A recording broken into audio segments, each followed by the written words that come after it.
Good morning, everybody. Kurt Rish here, and thanks for joining me on One Shepherd. So today we are continuing with our reading of the New Testament book of 2 Samuel, chapter 2. It happened after this that David inquired of the Lord, saying, "Shall I go up to any of the cities of Judah?" And the Lord said to him, "Go up." David said, "Where shall I go up?" And he said, "To Hebron." So David went up there, and his two wives also, Ahinoam the Jezreelite, and Abigail, the widow of Nabal the Carmelite. And David brought up the men who were with him, every man with his household. So they dwelt in the cities of Hebron. Then the men of Judah came, and they anointed David king over the house of Judah. And they told David, saying, "The men of Jabesh Gilead were the ones who buried Saul." So David sent messengers to the men of Jabesh Gilead, and said to them, "You are blessed of the Lord, for you have shown this kindness to your Lord, to Saul, and have buried him. And now may the Lord show kindness and truth to you. I also will repay you this kindness, because you have done this thing. Now therefore, let your hands be strengthened, and be valiant, for your master Saul is dead, and also the house of Judah has anointed me king over them." But Abner, the son of Ner, commander of Saul's army, took Ishbosheth, the son of Saul, and brought him over to Mahanaim. And he made him king over Gilead, over the Asherites, over Jezreel, over Ephraim, over Benjamin, and over all Israel. Ishbosheth, Saul's son, was 40 years old when he began to reign over Israel, and he reigned 2 years. Only the house of Judah followed David.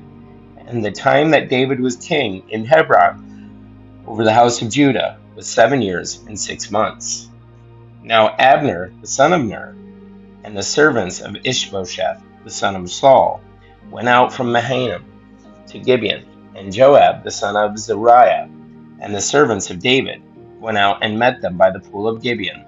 So they sat down, one on one side of the pool, and the other on the other side of the pool. Then Abner said to Joab, "Let the young men now arise and compete before us." And Joab said, "Let them arise." So they arose and went over by number, 12 from Benjamin, followers of Ishbosheth, the son of Saul, and 12 from the servants of David. And each one grasped his opponent by the head, and thrust his sword in his opponent's side. So they fell down together. Therefore the place was called the Field of Sharp Swords, which is in Gibeon. So there was a very fierce battle that day, and Abner and the men of Israel were beaten before the servants of David. Now the three sons of Zeruiah were there, Joab, and Abishai, and Asahel.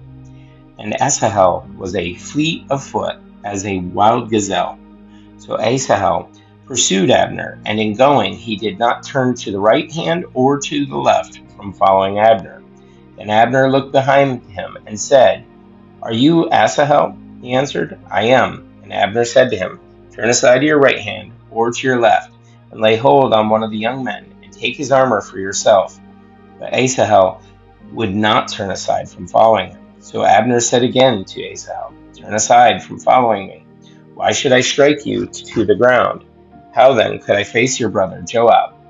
However, he refused to turn aside. Therefore Abner struck him in the stomach with the blunt end of the spear, so that the spear came out of his back, and he fell down there and died on the spot.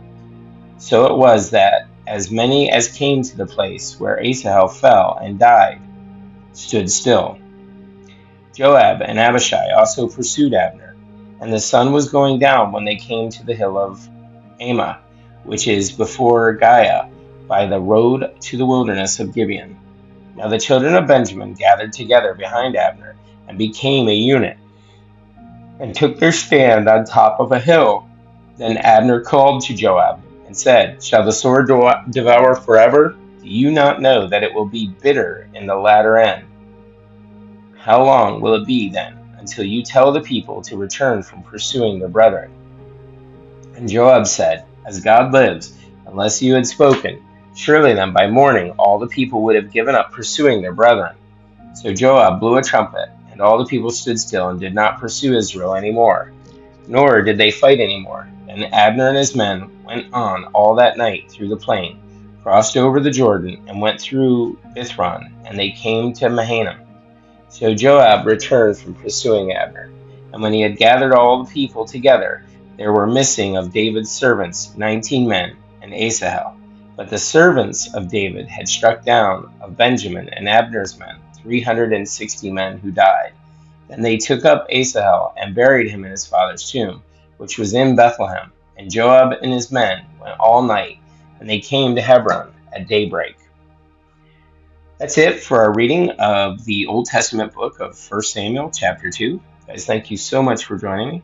Be sure to like and subscribe below, and may you have a great day, and God bless.